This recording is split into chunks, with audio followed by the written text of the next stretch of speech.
Bonjour, bonjour les conquérants, bonjour les guerriers de l'Éternel. J'espère que vous portez tous très bien ainsi que vos familles respectives. Mais quant à moi, je me porte bien et je rends grâce à Dieu. Alors, si c'est la première fois que vous nous rejoignez sur la plateforme des Overcomers, la plateforme des conquérants, je m'appelle Claire et je vous souhaite la chaleureuse bienvenue. Ici, nous parlons de spiritualité, de développement personnel, de finances, de santé mentale, émotionnelle et physique et tout ce qui a rapport au bien-être et à l'équilibre de l'être humain dans la société. Alors aujourd'hui, dans Parole de sagesse, nous irons dans le livre d'Éphésiens, Éphésiens 6, versets 10 à 19. Et après la lecture de ce passage, nous allons faire une petite méditation là-dessus. Alors, sans plus tarder, je vais lire et nous allons méditer. Merci de me suivre et on commence. Les âmes spirituelles du chrétien. Au reste, fortifiez-vous dans le Seigneur et par sa force toute puissante. Revêtez-vous de toutes les âmes de Dieu afin de pouvoir tenir ferme contre les ruses du diable. Car nous n'avons pas à lutter contre la chair et le sang, mais contre les dominations, contre les autorités, contre les princes de ce monde des ténèbres, contre les esprits méchants dans les lieux célestes. C'est pourquoi prenez toutes les armes de Dieu, afin de pouvoir résister dans le mauvais jour et tenir ferme après avoir tout surmonté. Tenez donc ferme, ayez à vos reins la vérité pour ceinture. Revêtez la cuirasse de la justice. Mettez pour chaussure à vos pieds le zèle que donne l'évangile de paix. Prenez par-dessus tout cela le bouclier de la foi, avec lequel vous pourrez éteindre tous les traits enflammés du malin. Prenez aussi le casque du salut et l'épée de l'esprit, qui est la parole de Dieu. Faites en tout temps, par l'esprit, toutes sortes de prières et de supplications. Veillez à cela avec une entière persévérance et priez pour tous les saints. Priez pour moi afin qu'il me soit donné, quand j'ouvre la bouche, de faire connaître hardiment et librement le mystère de l'Évangile, pour lequel je suis ambassadeur dans les chaînes, et que j'en parle avec assurance comme je dois en parler. Alors, bien-aimés dans le Seigneur, merci de m'avoir écouté. Merci d'avoir suivi ce passage avec moi. Alors, aujourd'hui, nous allons parler des âmes spirituelles du chrétien. Depuis quelques mois, nous parlons de repentance, nous parlons de comment nous devons nous détourner du mal, comment nous devons reprogrammer notre cerveau sur de nouvelles habitudes, de laisser derrière nous l'impudicité, le mensonge, la calomnie, l'amour de l'argent et tout ce qui sont les désirs de la chair que nous connaissons, que nous savons que ce n'est pas bien.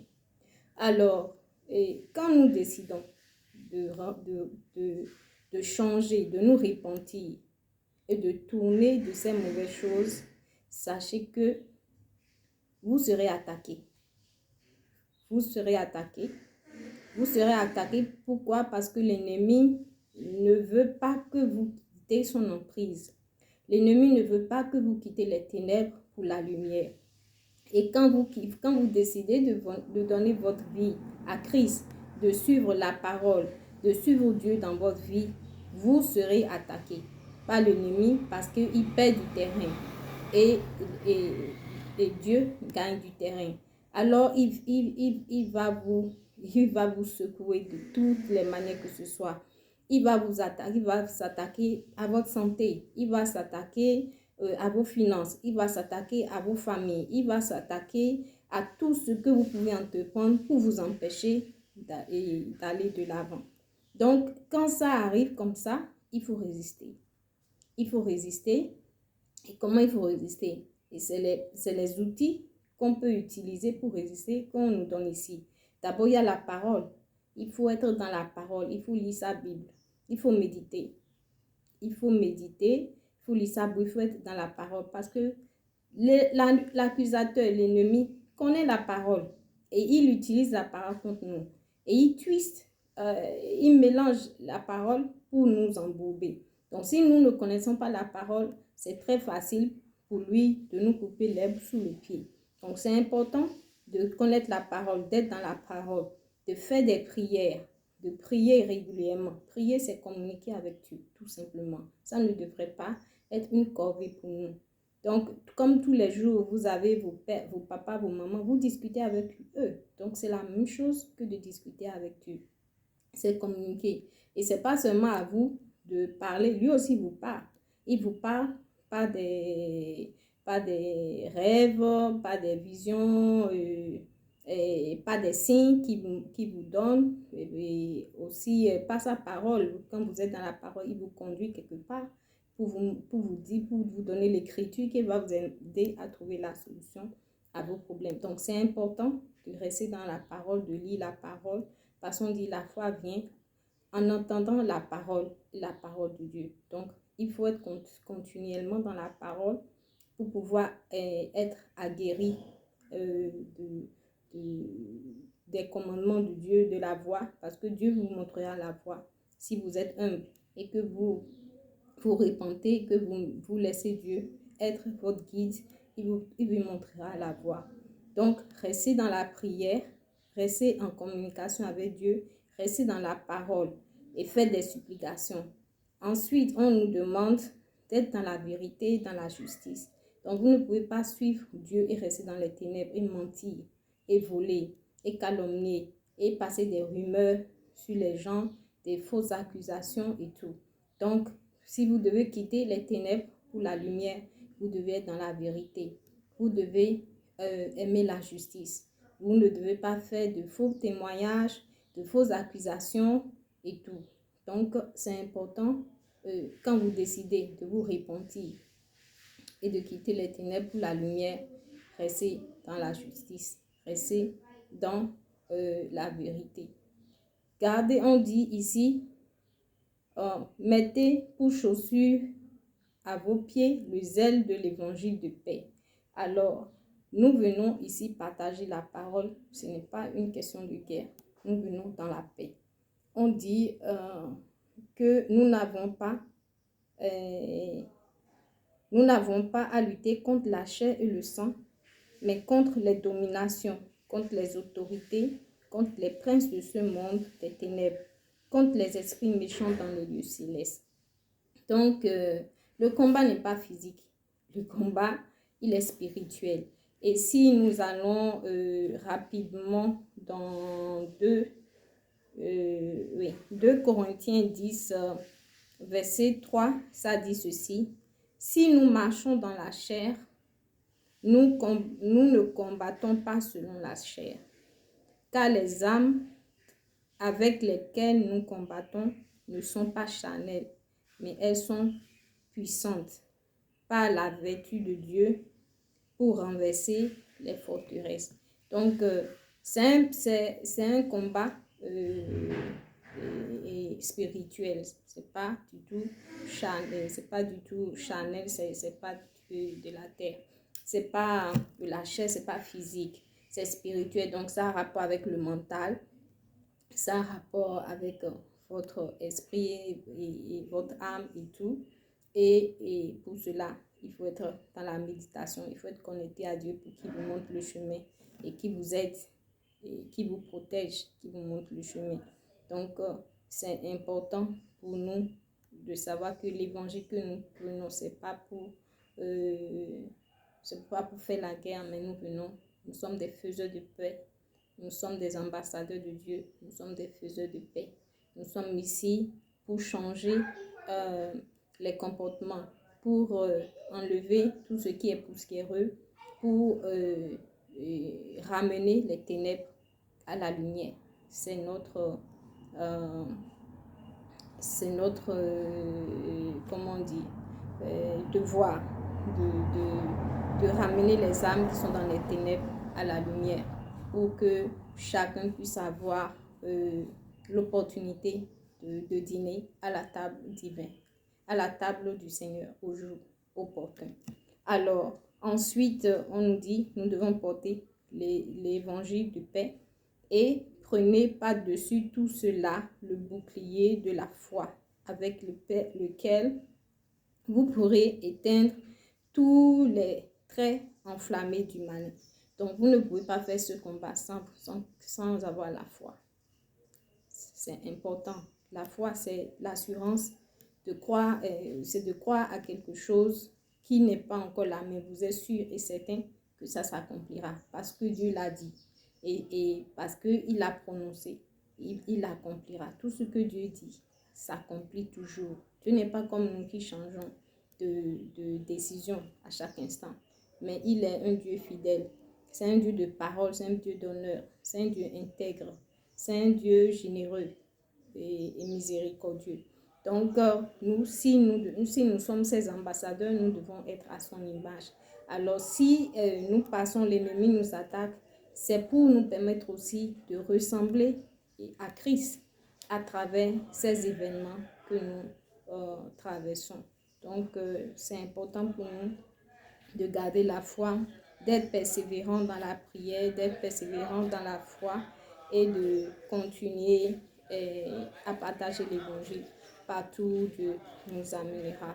Et comme Paul le dit ici, nous sommes des ambassadeurs de Dieu et partout où Dieu nous conduira, nous devons partager sa parole.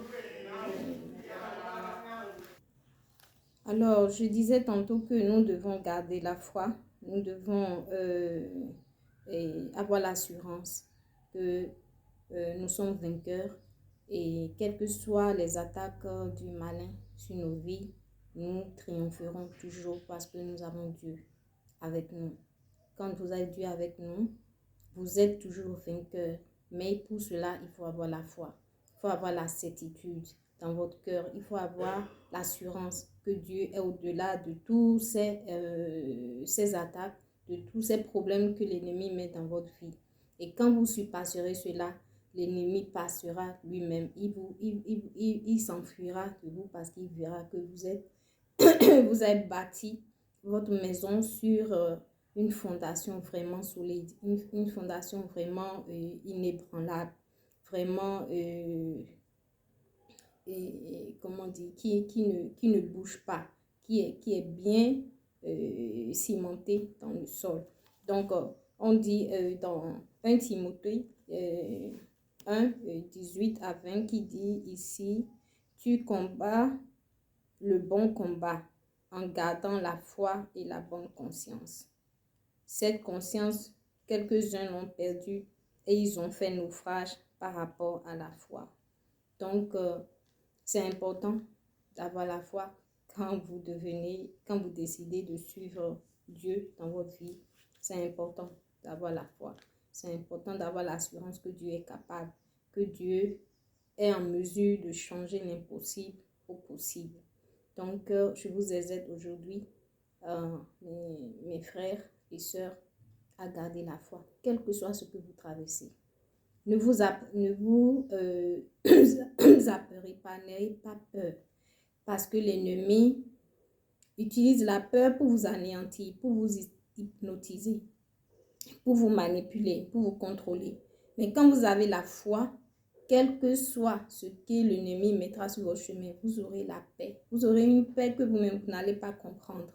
Vous aurez une joie que vous-même, vous allez vous demander, mais regarde tout ce qui se passe autour de moi, regarde tout ce que je traverse, mais j'ai cette paix-là qui dépasse tout entendement. J'ai cette joie-là, excusez ma voix, j'ai cette joie-là dans mon cœur qui dépasse tout entendement. Donc c'est important, bien-aimé, gardez la foi, parce que c'est votre foi qui brisera les plans de l'ennemi. C'est votre foi qui détruira les attaques de l'ennemi. Et restez en prière, jeûnez, priez et louer Dieu, c'est important. Parce que le diable veut la louange de Dieu. Le diable veut la louange de Dieu. Alors c'est important de donner cette louange au divin, à celui qui vous a créé, à celui qui est au contrôle de votre vie, à celui qui vous protège des accidents, des maladies, de toute attaque, de tout la malice et de l'ennemi. C'est votre foi qui triomphera. Donc, c'est important de garder la foi et de continuer la bataille. Et tant que Dieu est avec vous, même s'ils sont nombreux et que vous êtes seul avec Dieu, vous gagnerez. Soyez sûrs et certains de cela, je vous l'assure. Je peux vous donner plein de témoignages par rapport à cela. Et soyez vigilants parce que l'ennemi n'utilisera personne qui vient de loin. L'ennemi utilisera vos proches. Ça peut être vos frères, vos soeurs, votre mère, votre père, votre mari ou votre femme, votre meilleur ami ou une connaissance. N'importe qui est dans votre entourage, l'ennemi utilisera. Pourquoi l'ennemi les utilise? C'est parce que ces gens n'ont pas une pureté dans le cœur. Ils ont peut-être de l'envie, ils ont peut-être de la haine, ils ont peut-être de la jalousie, ils ont peut-être plein de trucs. Leur cœur n'est pas pur. Il y a quelque chose. L'ennemi utilisera que quelqu'un qui lui est favorable.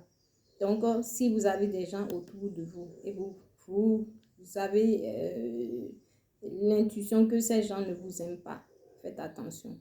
Parce que maintenant, l'ennemi n'est pas loin. Il viendra comme ton ami. Mais en réalité, son cœur est tellement rempli de haine contre toi. Et dans la journée, il te sourira, il te fera des éloges. Mais dans la nuit, il sera ou elle sera la personne qui sera en train de mettre des malédictions dans ta vie, de vouloir ta mort, de vouloir ta chute, de gâter ton boulot, de détruire tes business et tout. Donc, faites attention, soyez très vigilants.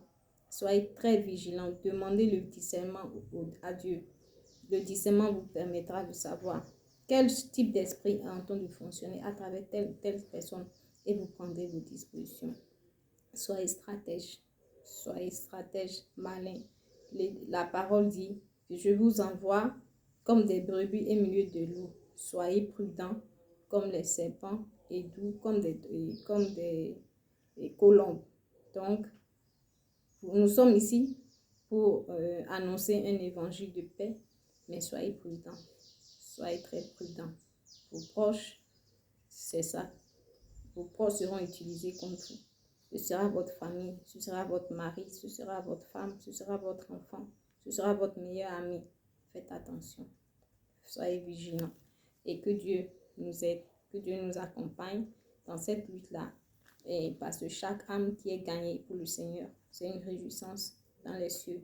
Donc, que l'Éternel, franchement, nous aide à poursuivre cette mission qui est la nôtre et que la lumière s'étende partout dans les maisons, à commencer par les maisons, à commencer par nos lieux de travail, nos lieux de vente, nos cités, nos villages, nos pays, nos continents et tout le monde entier. Cette lumière qui est le Saint-Esprit, nous la mettrons comme nous allumons une bougie et nous mettons une flamme. Cette flamme, nous la mettrons partout où nos pieds fouleront.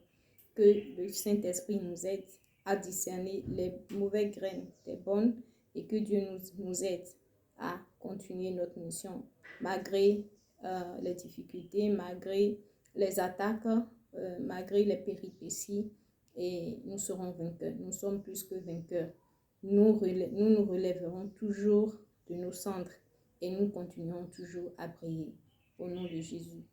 Alors, merci de m'avoir écouté et regardez la foi, priez, jeûnez, louez le Seigneur et l'Éternel sera votre force. L'Éternel sera votre confort, votre protecteur, votre pourvoyeur. Et passez un très bon week-end et un bon début de semaine. à tout le monde. Soyez bénis et on se dit à très bientôt. Bisous, bisous. Bye bye.